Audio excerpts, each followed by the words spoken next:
Hello बच्चों। आज मैं आपको सिखाऊंगा chapter 1 class 10 real numbers NCERT. Topic है हमारा फंडामेंटल थ्योरम ऑफ अरिथमेटिक्स। ठीक है, इसको बहुत अच्छे से समझेंगे हम। ठीक है, तो देखिए पिछली क्लासेस में हम शुरू करते हैं इस टॉपिक को। हमने पढ़ा था कंपोजिट नंबर और प्राइम नंबर के बारे में। क्लास 6 से हम पढ़ते आए कंपोजिट और प्राइम। तो देखिए कंपोजिट वो नंबर होते हैं जिसके मोर देन 2 फैक्टर होते हैं। कितने होते हैं? मोर देन 2 फैक्टर्स। प्राइम वो होता है जिसके ओनली 2 फैक्टर्स होते हैं।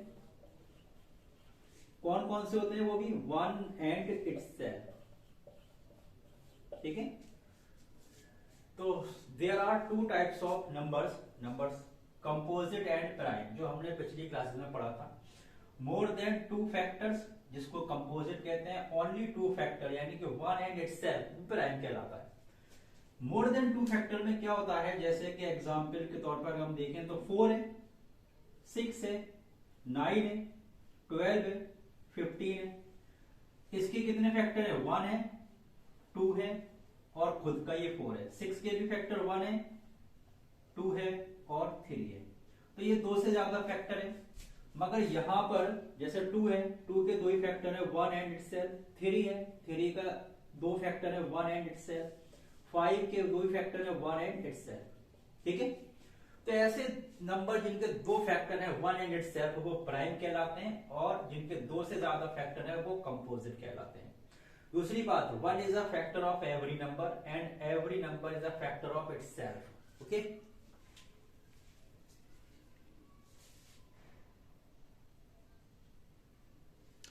ठीक है, तो 1 is a factor of every number and every number is a factor of itself. तो अब हम मेन टॉपिक पर आते हैं हमारे। यहां तक आपको समझ में आ गया होगा कंपोजिट और प्राइम के बारे में। ठीक है, फंडामेंटल थ्योरम ऑफ अरिथमेटिक का स्टेटमेंट लिखते हैं। देखिए क्या कहता है, एवरी कंपोजिट नंबर, कौन? Every composite number. कंपोजिट आप समझ चुके हैं, ऐसे नंबर जिनके 2 से ज्यादा फैक्टर है। कैन बी एक्सप्रेस्ड, लिखे जा सकते हैं या उनको लिखा जा सकता है या बनाया जा सकता है या कन्वर्ट किया जा सकता है as a product of primes, product of its prime. ठीक है, हर एक कंपोजिट नंबर को हम प्राइम नंबर के प्रोडक्ट में लिख सकते हैं। And this factorization is unique. ये फैक्टराइजेशन कैसा होगा? यूनिक होगा।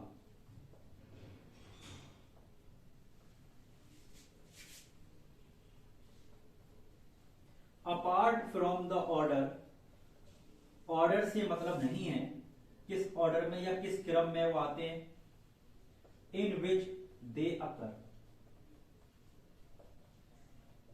ठीक है भाई, तो हर एक कंपोजिट नंबर को हम एक्सप्रेस कर सकते हैं उसके प्राइम फैक्टर में। ये फैक्टराइजेशन यूनिक होता है। यूनिक माने उसके जैसा कोई और नहीं होता है। और ऑर्डर क्या है वो मैटर नहीं करता है। देखो जैसे 12 है, 12 को हम लिख सकते हैं 2 इंटू 2 इंटू 3। बचपन में आपने सीखा था ये वाला 12 को प्राइम फैक्टर 2 6 12 2 3 और 3 1 जा 3। ये वाला फैक्टर सब लोगों ने सीखा था। तो 12 के फैक्टर है 2 इंटू 2 इंटू 3। इसको आप ऐसे भी तो लिख सकते हो भाई, 3 इंटू 2 इंटू 2, या फिर आप इसको ऐसे भी लिख सकते हैं 2 इंटू 3 इंटू 2, ऐसे भी लिख सकते हैं। या सबको एक ही तरीके से लिख सकते हैं, पावर बना के 2 की पावर 2 इंटू 3। तो अब ऑर्डर देखो यहां फर्क नहीं पड़ रहा है। ऑर्डर से मतलब नहीं है हमें, फैक्टराइजेशन यूनिक है। ये एक बहुत छोटा नंबर था 12। और भी बहुत सारे नंबर है, जैसे कि मान लो 64 ले लेते हैं। चलो 64 तो आसान है, 2 की पावर 6 होता है। 64 को आप डिवाइड करेंगे, प्राइम फैक्टर करेंगे। तो कहने का मतलब ये है कुल मिला के कि हर एक प्राइम कंपोजिट नंबर को हम एक्सप्रेस एक्सप्रेस कर सकते हैं या लिख सकते हैं उसके प्रोडक्ट ऑफ प्राइम में। ठीक है, तो अब ये फंडामेंटल थ्योरम ऑफ अरिथमेटिक हमारा कहता क्या है, यूज क्या है इसके इसके यूज जो होते हैं वो होता है एचसीएफ और एलसीएम पता करने के लिए। किसमें काम आता है बच्चों, एचसीएफ और एलसीएम पता करने के काम में आता है। तो हम पहले थोड़ा सा हल्का हल्का काम करेंगे, जैसे एग्जाम्पल के तौर पे हम फैक्टराइजेशन सीखेंगे। पहले फैक्टराइजेशन बचपन में सीखते थे, जैसे 1117 के फैक्टर करना है तो क्या करेंगे, सबसे पहले 2 से स्टार्ट करते हैं डिवाइड करना, इससे स्टार्ट करते हैं 2 से। तो 11 2 5 जा 10, 11 1 रिमाइंडर 17 हो गया, 2 8 जा 16, 2 8 जा 16। फिर 2 से करेंगे 2 2 जा 4, रिमाइंडर 1 18 हो गया, 2 9 जा 18, फिर रिमाइंडर नहीं बचेगा, 2 4 जा 8। फिर से 2 से करेंगे 2 1 जा 1, 2 4 जा 8 और 2 7 जा, ठीक है। फिर अब ये कितने से हो जाएगा, अब ये यहाँ पर इवन नंबर नहीं है लास्ट में, तो ये 2 से डिवाइड नहीं हो सकता। 147 can not be divided by 2। तो इसको डिवीजन रूल हमारा क्या कहता है, पहले ऐड करो, 2 से तो नहीं हो सकता, 3 की तरफ जाते हैं। 2 से कौन से नंबर डिवाइड होते हैं, 2 से वो नंबर डिवाइड होते हैं जिनके लास्ट में 0 2 4 6 8 आता है। अब यहाँ पे क्या है, 3 का रूल चेक करते हैं। 3 का रूल क्या कहता है, सबको ऐड करो, 1 और 4 5 5 7 12। अब ये 12 जो टोटल आया, क्या वो 3 से डिवाइड होता है, होता है, तो ये 3 से डिवाइड हो जाएगा। 3 4 जा 12, 3 9 जा, और फिर ये 7 से हो जाएगा। ठीक है, तो 1176 के क्या फैक्टर हो गए, 2 कितनी बार आया, 3 बार, तो इसको लिख देंगे हम 2 की पावर 3। ये कितनी बार आया, 1 बार, और ये आया 7 2 बार, तो इतना हो जाएगा। तो 1176 के फैक्टर हो गए, प्राइम फैक्टर हो गए 2 रेज़ पावर 3 इंटू 3 इंटू 7 का स्क्वायर। अब देखिए हमने फंडामेंटल थ्योरम ऑफ अरिथमेटिक समझ लिया है, उसका यूज जो होता है एचसीएफ और एलसीएम निकालने के लिए होता है। अब हम यहाँ पर एचसीएफ एलसीएम पर जाने से पहले थोड़े से क्वेश्चंस करेंगे कि उनके फैक्टर हमें कैसे करना है। सबसे पहले हमारा कह रहा सवाल कहता है, क्वेश्चन कहता है express each of the following positive integers as the product of prime. तो 140 के हमें प्राइम फैक्टराइजेशन करना है, तो लिखेंगे कैसे, यहाँ पे 140 लिखेंगे। सबसे पहला काम है 2 से कैंसिल आउट करना अगर हो रहा है तो, या 2 से डिवाइड करना। तो 2 7 जा 14 और 0 एज इट इज, 2 3 जा 6 और 2 5 जा 10, 5 7 और 7 1 7। तो 2 कितनी बार आया, 2 बार, तो यहाँ लिख देंगे 2 की पावर 2 इंटू 5 इंटू 7। ये 40 के फैक्टर हो गए, ठीक है, 140 के फैक्टर हो गए। अब देखिए 156 के फैक्टर करना है, तो 156 के भी फैक्टर कर लेंगे भाई। सबसे पहले 2 से डिवाइड करेंगे, 2 7 8 14, रिमाइंडर 1 16 हो गया, 2 8 जा 16। फिर 2 3 6 होता है, रिमाइंडर 1 9 18 हो गया, 2 9 जा 18। अब ये 3 से डिवाइड होगा, 3 13 और 13 1 जा 13। तो 2 कितनी बार आया, 2 बार, तो पावर 2 लगा दिया। 3 एक बार आया और 13 भी एक बार आया, तो ये 156 के फैक्टर हो गए। ठीक है, अब 234 के फैक्टर करेंगे, ऐसे इसी तरीके से चलेंगे, इसी क्रम में अपने काम को आगे बढ़ाएंगे। 234,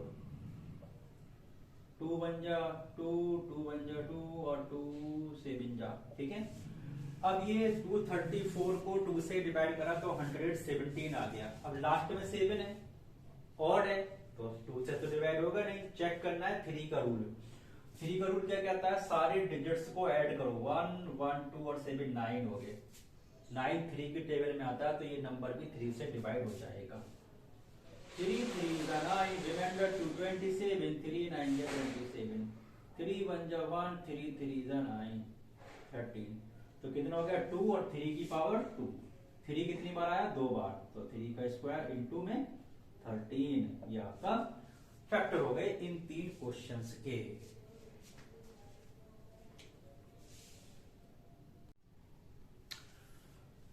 अब देखिए हमारा क्वेश्चन नंबर 2 है, express each of the following positive integers as the product of prime. Same question है, नंबर बहुत बड़ा है बस।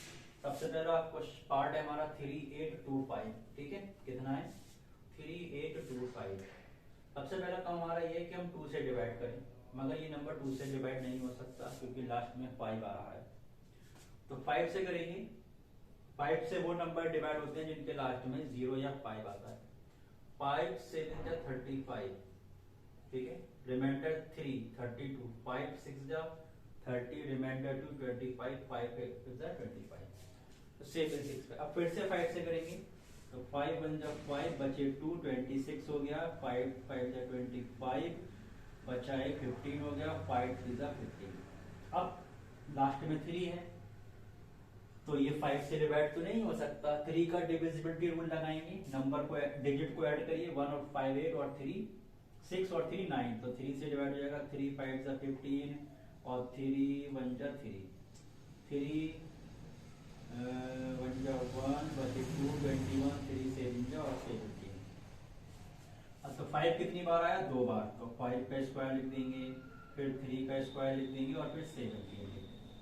ये इसके फैक्टर हो गए 3 8 2 5 के। अब आता है हमारा 5005 में 5005 लास्ट में 5 है तो 5 से डिवाइड हो जाएगा भाई प्यारे बच्चों, 5 1 जा 5 0 एज इट इज, 5 1 जा 5। अब ये कैसे डिवाइड होगा, ये 2 से भी नहीं हो रहा, 3 से भी नहीं हो रहा है, ठीक है, 5 से नहीं होगा, 6 से भी नहीं होगा, 7 से ट्राई करते हैं। 7 1 जा 7 बचे 3 30, 7 4 जा 28 बचे 2, 7 3 जा 21। अब 3 से देख लेते हैं, 3 और 4 7 और 1 8, 3 से नहीं हो सकता, 143 3 से नहीं हो सकता है, तो फिर 11 से देखते हैं भाई, 11 1 जा 11 बचे 3 33, 11 3 जा 33, 13 1 जा, सारे डिस्टिंक्ट फैक्टर हैं तो क्या लिखेंगे 5 इंटू 7 इंटू 11 इंटू 13, सारे डिस्टिंक्ट है। अब है 7429, ठीक है, कितने हैं 7429, तो 7429 पहले चेक कर लीजिए, 2 से तो डिवाइड हो ही नहीं सकता ये, क्योंकि लास्ट में इसकी इवन नंबर नहीं है। पहले चेक करते हैं डिवाइड को, डिजिट को ऐड करेंगे, 7 और 4 11 2 13 और 9 22 हो रहा है, तो 3 से तो डिवाइड नहीं हो सकता ये नंबर आपका, ठीक है। ये 7 से भी नहीं हो सकता, 17 से करके देखते हैं, 17 4 जा 68, रिमाइंडर 6 62 हो गया, 17 3 जा 51, रिमाइंडर 11 119, 17 7 जा 119, तो आ गया आपका आंसर 437 17 से डिवाइड करने के बाद। अब 19 से, 19 2 जा 38, रिमाइंडर 5 कितना हो गया 57, 19 3 जा 57, तो 23 1 जा 23, तो कितना आंसर आया 17 इंटू 19 इंटू 23, सारे डिस्टिंक्ट फैक्टर है, ठीक है। तो ये डिस्टिंक्ट फैक्टर है सारे, ऐसे प्राइम फैक्टराइजेशन हम करते हैं। इसी फैक्टराइजेशन का यूज करके बच्चों हम निकालेंगे, फाइंड आउट करेंगे एचसीएफ एंड एलसीएम ऑफ 2 और 3 नंबर्स। एक बहुत अच्छा सवाल, question number 3, prove that 4 raised power n can never end with digit 0। कह रहा है प्रूव करो 4 रेज पावर n कभी भी 0 से एंड नहीं होगा, where n is natural number. यहां पर n क्या है, n is a natural number, ठीक है। चेक करते हैं इसको, देखो 4 रेज पावर n है, हमने कहा n की जगह पर ना 1 पुट कर दो, तो 4 की पावर 1 कितना हो जाएगा 4 हो जाएगा, फिर n की जगह पर 2 पुट करो, 4 की पावर 2 16 हो जाएगा, फिर n की जगह पर 3 पुट करो तो 4 की पावर 3 64 होता है, फिर 4 की जगह पर 4 करो तो 256 हो जाएगा। देखिए लास्ट में 4 है, लास्ट में 6 है, लास्ट में 4 है, लास्ट में 6 है, साइकिल रिपीट हो रही है। इसके लास्ट में कभी 0 नहीं आएगा, अल्टरनेट 4 6 6 आ रहा है, 4 6 4 6 आ रहा है। किसी भी नंबर के लास्ट में 0 जब आता है जब वो 2 और 5 से डिवाइड हो जाता है। किसी भी नंबर में लास्ट में 0 जब आता है जब वो 2 और 5 दोनों से डिवाइड हो जाता है। 4 की पावर n को देखिए क्या करना है। 4 की पावर n को हम अभी n को भूल जाइए, चलिए 4 को कैसे लिख सकते हैं, 2 की पावर 2 लिख सकते हैं। यहां पर n आ गया तो n यहां पे भी लग जाएगा, यानी कि 2 की पावर 2n। 4 का फैक्टर सिर्फ और सिर्फ 2 है। अगर इसके में फैक्टर 5 भी होता तो ये इसके एंड में 0 आ सकता था। 0 लाने के लिए या 0 एक नंबर एंड में कब देगा, जब उसके फैक्टर 2 और 5 दोनों होंगे।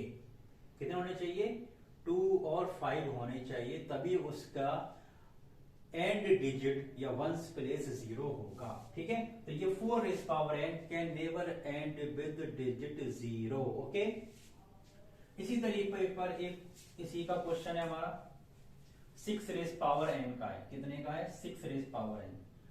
तो 6 रेज पावर n, 6 के फैक्टर कौन से होते हैं, 2 और 3 होता है भाई, पावर n लगा दिया। यहां पर भी फैक्टर 2 और 5 नहीं है, तो ये भी कभी 0 से एंड नहीं हो सकता या 0 पर खत्म नहीं हो सकता है।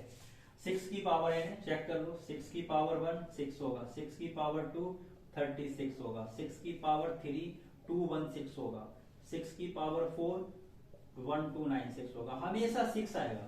6 की पावर पर कोई भी नंबर लगा दो, हमेशा लास्ट में 6 देगा, कभी भी 0 नहीं दे सकता है। ठीक है, तो ये हमारा था फंडामेंटल थ्योरम ऑफ अरिथमेटिक। एक बार रिवाइज करते हैं, क्या कहता है, हर एक कंपोजिट नंबर को उसके प्राइम फैक्टर के प्राइम फैक्टराइजेशन में लिखा जा सकता है, और ये प्राइम फैक्टराइजेशन यूनिक होता है, यानी कि किसी के जैसा नहीं होता है। ठीक है, और ऑर्डर से फर्क नहीं पड़ता है, किसी भी ऑर्डर में ये लिखे जा सकते हैं। ठीक, तो यूज क्या है इनका, एचसीएफ और एलसीएम पता करना। ठीक, तो इसको हम अगली वीडियो में पढ़ेंगे, एचसीएफ और एलसीएम कैसे पता करते हैं। ठीक, और चैनल को शेयर और सब्सक्राइब जरूर करें फॉर योर वैल्यूएबल इंफॉर्मेशन। ठीक है, अब इसी चैप्टर से इसी टॉपिक को पढ़कर आप एएमयू एंट्रेंस और जामिया एंट्रेंस के भी क्वेश्चंस को सॉल्व कर सकते हैं। ठीक है, थैंक यू वेरी मच।